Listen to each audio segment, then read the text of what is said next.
Welcome back, everybody, to the International 3 Eastern Qualifiers. We're now down to 3 teams from 4. Rising Stars, unfortunately for them, they've been knocked out. They've had a fantastic tournament, a really exciting 2-1 victory over Myth Trust in the group stage. And, well, they put up a pretty good fight against LGD China. 3 teams remaining. LGD already in the grand finals. Vici Gaming and Rattlesnake fighting for that one other position there. I'm joined by Blitz. Hello. Who's newly learned how to ride a bike. I can kind of do that now. If it doesn't go too fast and I don't have to churn, then I'm 100% okay. In straight lines, I'm a beast. The faster you go, it's actually easier. Yeah, I've kind of... My mom actually was the one that told me that concept, and that's when it kind of came together because she made fun of me. When your mum is egging you on to go faster. Nobody makes fun of Blitz, Dota. Well, just DJ DJ Swag. Well, just hope AUI isn't commentating any of your matches, or he might make fun of some of your moves. But we'll try and avoid that here. Yep. But we have got a match coming up. It is, as said, Vici Gaming up against Rattlesnake. You've just seen Rattlesnake play in action. You've caught some of Vici Gaming's games in the past few days. What do you think? What are we going to be seeing here? I was actually the person that called the G League finals, right? Yes. I was like 100% of the way through. You've called like every match in the last 10 days. So I'm going to give this to Vici. Easy answer. I just think individually, across the board, they look really good. CTY, what a player. If you're going to reserve that saying for somebody, yeah, should definitely be that guy. I mean, his clockwork the other day was fantastic. I think Rattlesnake, I think their rotation feels a little clunky and forced. I think Rising Stars had good opportunities to win both games, especially considering the fact that they saw the Knicks coming those 2 times. I'm pretty sure I checked the replay, but I mean, I saw them walk right through the sentry on the minimap. So if I saw that, then they should have as well. But if that kind of rotation happened a little earlier, we might have seen a different game. And if Luo wasn't the tankiest Doom in the world as well. Every time Luo plays Doom, it seems to be something which I kind of makes me wonder, like, why don't other teams play Doom? Or maybe they just can't play it as well as Luo. It seems to be like his best hero almost. They actually lost 1 game with it against Vici Gaming in their last series, but he played fantastic there as well. So I feel maybe here we see pulled out here again. Every time that guy doomed, it always led to a kill. Yeah. A lot of the times, if you're using a spell like that, it's difficult because you cast the Doom and then they just run away if they don't commit to a fight. But every time that guy doomed, it always led to a kill. That was phenomenal play. And also, the first game, I wasn't too big of a fan of Landam's play. I feel like, especially since they saw him with the sentry so many times, he was trying to force it a little too often. But that Magnus game, I mean, I think I saw him miss maybe 2 skewers, but every time he went for it. That kind of aggression, that's what they need to beat a team like Vici, who across the board, I mean, ZSMJ playing really good. And Magnus CTY always winning his lanes. Magnus is kind of hero which, as we've seen, isn't getting banned out. Some games it's not even being picked, so if they want to grab it again, it's pretty much a guaranteed pick if they want it. Yes, definitely. And also, I really like the way they played against the Bat Rider too, rotating really quickly, helping each other out, being able to not just let a hero get isolated, moving the fight quickly in the direction of the lasso. Just really solid play. Another hero, looking at our sort of compendium results for you guys out there, Visage. This hero is being picked up constantly by Vici Gaming in some of their matches. Rising Stars and Rattlesnake have run it a lot as well, so definitely sort of look towards that Visage pick in this series, maybe even saying to be banned out. Seeing a lot of Darks here. It's kind of almost wondering what sort of heroes do we look to ban out here? Do you look to ban the CTY heroes, the Clockwork, even the Kunkka he's played a lot of, or do you sort of target some of these other popular picks? It seems that Vici's pretty well-rounded in terms of everyone being able to play quite a wide array of heroes. That's what you get when your team is individually talented as they are. I think they're a team that lacks experience, so maybe the drafting goes a little herky-jerky for them, but I think they're a team that's really good at getting their key heroes. And I don't know if it's really possible to ban out, target ban. Yeah. Well, you sort of have to ban the Lifestealer. Yeah, Lone exactly. Druid actually not really being banned all that much. It got last picked by Rising Stars, I believe, in one of their games. Yeah, I think it gets... I've seen it so many times. Neither of these teams really known for it. That's kind of like LGD with Sylar, but Vici Gaming, when they run it, it's generally in the off lane. Rattlesnake just don't care for the hero. Yeah, it seems like they're kind of indifferent to giving it up or... Yep. But, I mean, the support play too by Rattlesnake, their supports managed to continuously get farm. Sag especially has been playing really, really well, as has Kabu. Kabu was level 1, I think, at 8 minutes 59 seconds, and he still manages to be useful in that game, which, I mean, for most supports at that point, they would just be feed lords, but he manages to rotate a lot. He went top, got a lot of XP, finally got back into the game, and made it really possible for Rattlesnakes to make that mini comeback. It wasn't a large one, but it was still, considering how badly that tri-lane went. But I think if they're going to beat a team like Vici, they can't have those same mistakes. Making a tri-lane fail that hard against a team that just farms really well, especially. I mean, I think Zhao Tuji who was playing the anti-mage, played a little bit inefficiently. Yeah. I don't know if you'd agree with me, but it seemed like, especially the time he was having, the Battle Fury was a little late, and a few missed CS here and there. I mean, he had 38 CS at like 8 minutes, which isn't the best of things considering how well that lane was going from. Yeah, they were getting kills. It was a tough trialing, but they were getting some kills. They were winning the lane. Yeah, and I don't think Vici is a team that'll make mistakes like that. Yeah. So this is a game where Rattlesnake just kind of needs to come together, play a little bit tighter, and I think they'll put up a really competitive game. Okay. Well, as you guys can tell, Blitz is going to be joining me here on the analyst panel for this final series, but we're going to have our two wonderful casters here. AUI 2000 has joined Purge on the desk. What are your guys' thoughts on the match? How are things going to be going down here? I'm pretty excited to watch it. I think Rattlesnake did look fantastic in the last match. At least they definitely outmatched Rising Stars, but I don't really know if they'll be able to beat out Vici because I just feel, like you guys said, a lot more strength in their individual play. Yeah, I think that VG definitely has the edge here, but the last time these two teams met, Rattlesnake, they took a game off them, and then I felt like they could have very easily taken the second game to close out the best of 3, so we should be in for a pretty good match here. Alright, and if you guys, again, whoever wins this gets a guaranteed flight to TI3, and they'll play against DD Dota. Well, that's not true, sorry. Whoever advances from here will have to play against LGD, correct? And the winner of that gets a slot, and the loser of that has to play against DD. So pretty good shots of getting to Seattle at this point. There's only between these two teams, one of them goes and one doesn't. So yeah, gotta win. The way that works is the team who wins this match is going to be playing that best of 5 grand finals. That match tomorrow at 6 p.m. Singapore time, GMT +8. So definitely be sure to tune in. We're going to be starting an hour earlier than we did today, a couple hours earlier than we did the day before. The schedule here ever changing just to keep you guys on your toes, but we'll get into things. Let's introduce our two teams here, the two rosters for the two Chinese squads. It is Rattlesnake up against Vici Gaming. Rattlesnake there on the left, looking awfully good in purple, whereas Vici Gaming looking like a boy band almost there. I actually really like... No, I don't. I lied. I hate the purple uniforms. You're going to have to announce the names too, because my vision is absolutely terrible, by the way. I don't want to use any... I'm not actually going to say their names because I can't... My Chinese pronunciation is let's try this. I'll do the full name and you introduce the nickname. So we've got Wang Peng. I see. From Going to be playing the 1. Chongqing. Gosh, this is the hardest thing. All right, this is like one of those eye vision tests. It's like learn to ride a bike. Yeah. We'll just guess. Is that Luo Yun Qi? Luo. Hai Hua. Hey, that was easy. We've got this. Oh, this is the worst. Zheng Jin Cheng. Is that it? M. Ying Xuan. I mean, you're practically Zhao Chinese. Kai? Kabu. Huinan. I don't know. And Lu Guo? SAG. Square box M. Square box. Well, the problem is our overlay system, it's actually meant to be the heart side, but our overlay system doesn't accept symbols. So Yeah. he's now a square box. That's... Man, I can't... So people can't see, but the TV is so far away and the letters are so small that I'm actually just guessing here at what their names are. Get those up in our laptop Plus, at some point. my accent is terrible. I have no Asian accent. Oh, we'll Available get to some. me. We need to bring back the voiceovers we used in last G1 League, where we had DPM doing those. But here you go, a few more. Gong Jian. ZSMJ, Cheng Shua. Oh, this is the... What? You've got this. Chen Tianyu? That was perfect. Oh, nice. CTY, Taizu. That guy is my favorite player now, by the way. It changes on a daily basis, but... Zhu... Muntao?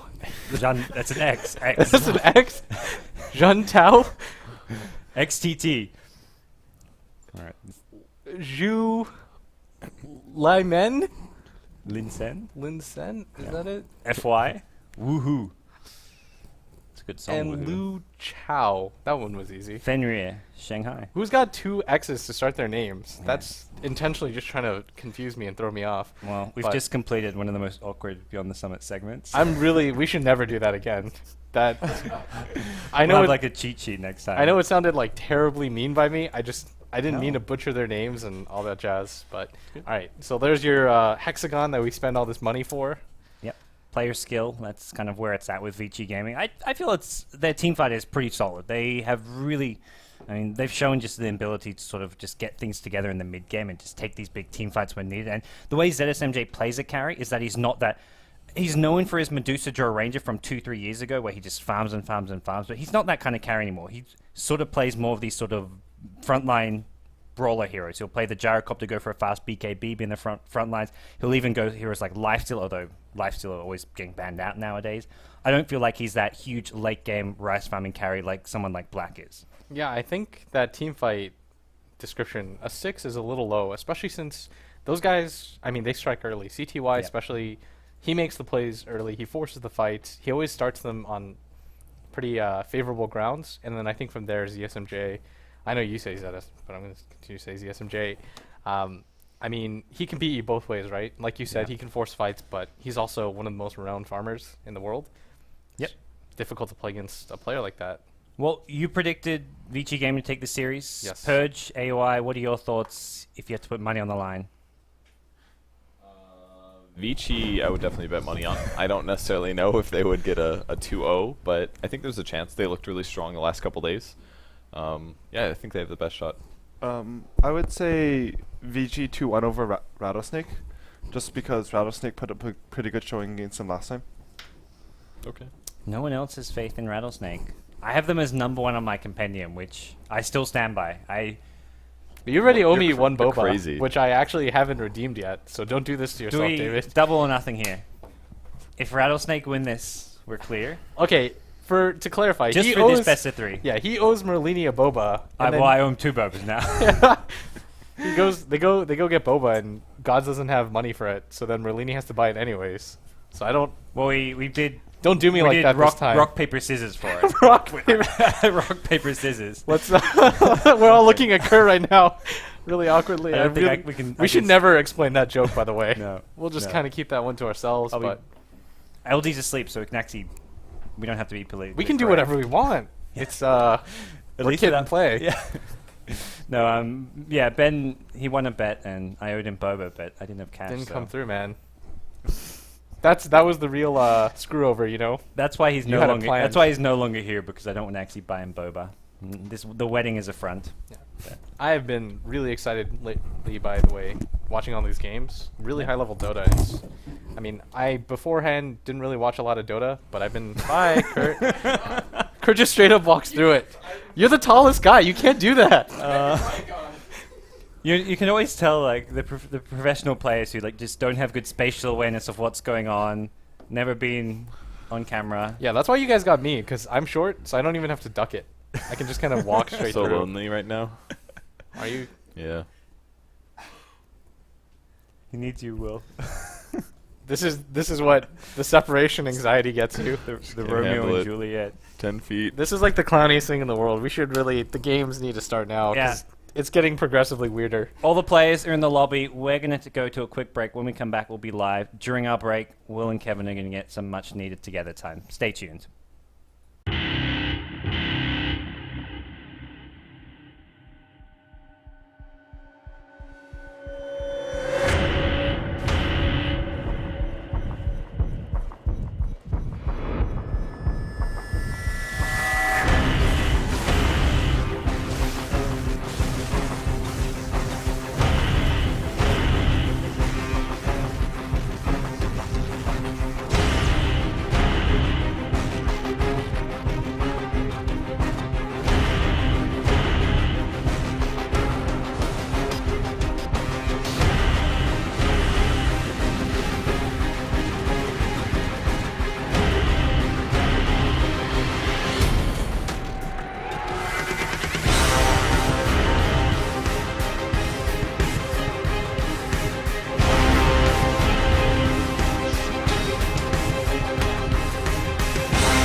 Hey guys, we're into game 1 for Vici versus Rattlesnake. It's going to be a pretty sweet game, and we're a little bit into the draft. We had Goldfish catch fire. Yeah, I'm sorry, I brought my pet goldfish, and I looked over, and it was just on fire. How did that even happen? Was there like a lamp next to it for too long, or what? I think I left it on the stove. Okay, it happens, man. We've all done sorry. that a couple times in our life. Okay, into the draft here. We actually see a Kunkka slip through. Was not banned in the first round, unlike a lot of the previous games. So Rattlesnake gets to start off with a Kunkka. Yep, and they actually, it's another very early spec pick coming out of Rattlesnake, which it's being seen as a third pick a lot, not so much as the first two, and not so much as the fourth and fifth. I just find it a bit interesting because teams like it enough to pick it right before the draft for the first round ends, before those 3 extra bans, but not enough just as a first pick. Is that because they want to only pick it so that they can make sure that they ban the counters? Like Gyro, for example, has a lot of single target damage. You can Omni Slash as well, which can help shut down an early Spectre. Do you think it's reasons like that, or? I'm honestly not too sure. I mean, Spec is very good against Clockwork, so maybe that's why you pick it. Because you can always run away from Cogs? That, and if Clockwork ever hooks on someone this game, then Scarif out, he sends Spectre out, and he'll die from that. That's true. Just because you're always isolated, and Desolate will hit you. Not so good versus Lone Druid though, just because Lone Druid's incredibly tanky. Lone Druid's a hero that can actually lock down the spec. He provides enough push that you can't turn on the spec as much as you would against most other carry heroes. Because while spec is really good in mid game with a good start, she's first and foremost a dominant late game hero, as we've seen in past eras. Alright, so banning a lot of carries banned in the second round by Rattlesnake, since Vici is possibly still looking for one, and a lot of teamfight lane dominant heroes out of Vici, so Nyx Assassin, Magnus, no RPs this game, and no Soul Assumption from Visage. So a Venomancer. Wow, we haven't seen a Venomancer in forever. He's literally barely ever been touched ever since the Gale nerf. If you guys remember, Venomancer was quite dominant even during TI2. That's because his Venomous Gale, his first skill, only cost 90 mana. So you could easily get at least 2.5 Gales usually out of Venomancer before you need a Clarity Potion. But it's 125 now, so it's really a huge increase in mana Yeah, cost. it really is, and I think this is a direct read on VG's lanes. They think that they're going to send Clockwork Darkseer to bottom, and Veno, if you're against melees, is probably the best hero for keeping 2 heroes out of the lane like that. As soon as he hits level 2, he'll have Poison Sting, and he has Free Harass. It does like 35 magic damage per 1 skill point. Yeah, and they're just gonna like Veno spec +1 support like Skyroth, I think, this game. I don't think even a Clockwork Darkseer dual lane will get anything down there. So I hope that VC sort of adjusts their lanes to this. What I'd like to see is that they put Clockwork in the mid row, they put Lone Druid farming with a couple support top, and they have Darkseer jungle to, let's say, a level 3 in the jungle, and then Darkseer rotates down so that he has Surge, because if he has Surge, then Skyroth and Veno aren't quite as scary as they are, as if he started level 1 bottom. Yeah, it's true. They don't actually have any disables on that lane, so it's just a whole bunch of slows, and Surge completely counters He would have to be getting hit by the Ancient Seal from Skyroth, and that has 600 range? 600? I'm going to say 600 range. I might be wrong here. I'm not sure the silence you're talking about. Yeah. Yeah, I assume it's a typical cast range somewhere in there. So Rattlesnake picks up Beastmaster for their last hero, so I guess it's probably not going to be aggressive Triland. Is this an offlane Beastmaster? Yep, it looks like offlane Beastmaster, Kunkka mid, defensive Tri-lane bottom. VG might actually start with the Darkseer bottom and just give him the Lone Druid bear, since they picked the Beastmaster sack, who can be kept out very easily, so Lone Druid doesn't need his bear for top. Alright, so let's go over the players really quick here. We've got Lan M playing the Beastmaster. This is for Rattlesnake. Kabu is on the Skyroth Mage. Sagheart M is playing the Venomancer. We've got Luo playing the Kunkka, and the last player is going to be Icy on the Spectre. And on VG side, we have CTY playing the Clockwork. We have Rubik picked up by FY. We have Lone Druid played by MJ. Is that SMJ? Yes, I believe so. Okay, so I guess his name was getting censored, so we decided to change that. Anyways, we have Darkseer picked up by XTT, and we have Leshak being played by Fenrir. You get some sweet items as well. So good. Whoa, is that a Leshak set? Yeah, man. I didn't even know they had that. It's got like spikes growing out of him and cool stuff like that. It's great. Okay. So they're doing an aggressive Tri-lane. Their farmer, I guess, is going to be a Darkseer. He's got 2 tangos with a Self. And the Tri-lane against him again is a Venomancer, Skyrath Mage, as well as a Spectre. Now, how do you think this matches up against a typical... I mean, this is a decent Tri-lane. Darkseer actually works okay in a Tri-lane because he's quite tanky and he has Iron Shell. And these 2 guys are always going to complement a Tri-lane, Rubik as well as a Leshak. This is actually probably a better laning setup than the one I said. just because you're able to apply pressure on the Spec, you don't really want Spectre to get away with that early mid-game farm. If you can do that, she gets a max dagger, she gets a max desolate, and she can cause havoc. I do feel that is a bit of a mistake just for them to reveal the fact that they're aggressive right there. They're able to see the Rubik, and now Rattlesnake knows what to expect. If you don't know that it's aggressive, sometimes your Rubik and Leshek can sort of go on the side and catch the support out, and you can get sort of an early kill there. Well, it will not be happening this time. We actually even see Kabu blocking the wave quite a bit in anticipation of the blocking that's coming out of Vici Gaming. Venlo's mid.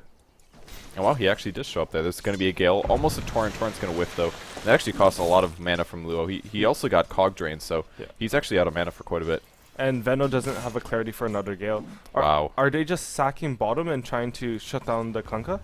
I am not quite sure, but I'm really surprised he doesn't have a Clarity Potion. We just talked about how Gale is so expensive now, and he can't do anything for quite a bit now. And even him Galing on the Clockwork doesn't do much at all mid. I feel like they're going to lose 2 lanes this way. Yeah, well, if they lose mid, they're going to lose mid, I feel, because they're not really going to get anything accomplished with 2 heroes. And bottom, it's 3 heroes against 2 heroes, and one of them is Spectre. Scarlet Mage isn't particularly strong, and they might get the first blood here. Oh, Splitter's going to whiff, though, but Dagger lands on 2 heroes. Quite slow on FV. Or FY, that is. The concussive shot has been used. He goes pretty low, so they're going to be okay. Top lane's definitely not going to be won by the Beastmaster as well, so this looks like 3 lanes that aren't going to go so hot for Rattlesnake. I mean, the Venom rotated out of mid, but all he really accomplished was that he sucked out some experience from the Kunkka. And Kunkka's one of the heroes that really needs those early levels, especially in this matchup, because you need that Tidebringer to really get going to accomplish anything in that lane. So that's going to give them a pretty rough start here. Icy's up to 4 last hits. He's doing okay getting some last hits, but a lot of his is being denied by the tower damage, which is quite high. Yeah, and I mean, the Rubik and the Lashrak are both 600 range heroes who have just been right-clicking down those creeps. Yeah, it actually helps a whole lot, especially when you're a Spectre. Does he have a Quelling Blade? No, he's got a Stout Shield, so and it's going to be a little tough to last hit. Spec has, he starts with 49 base damage, I think, or maybe 48. I'm not 100% sure, but it's low. So he's definitely easy to sort of screw around with Lashrak and Rubik. And, well, we see the pole has a sentry ward on it, and the Radiant hasn't really used the pole, but they have 1 pole. So I think that while the lane might not be going very well for them CS-wise, at least they're going to get EXP. The problem is, usually when your short lane's going so poorly, we have Venom going with the DD mid, you want something else to be happening in our lane, and this might actually be it if you can get this kill on CTY. CTY has cogs on CD for 1 more second, actually. Ooh, Gale's going to land, and the right-click damage from Venom's going to be so huge. The Torrent is going to land, actually. Luo, great positioning, and he gets the first blood, so really nice start to the lane. The DD paying off, and he lands the super long Gale. And, wow, the supports are rotating as well, too. That was sort of just weird. They had a ward on him the entire time. I think that's a good point. CTY thought that his supports were rotating a bit sooner. They smoked to try to get there fast. But CTY, his cogs were CD for just that 1 second, so he couldn't get there quite in time. A rare miss by mid, and they're smoking him through mid. Yeah, they might be able to kill him. It's a level 1 telekinesis. Here comes the lift, the battery stall as well, and the stun with cogs in. He's going to buy out, buys the TP scroll, and he does get killed, so Clockwork trading back, but they did get first blood on Rattlesnake's side, so pretty okay for them.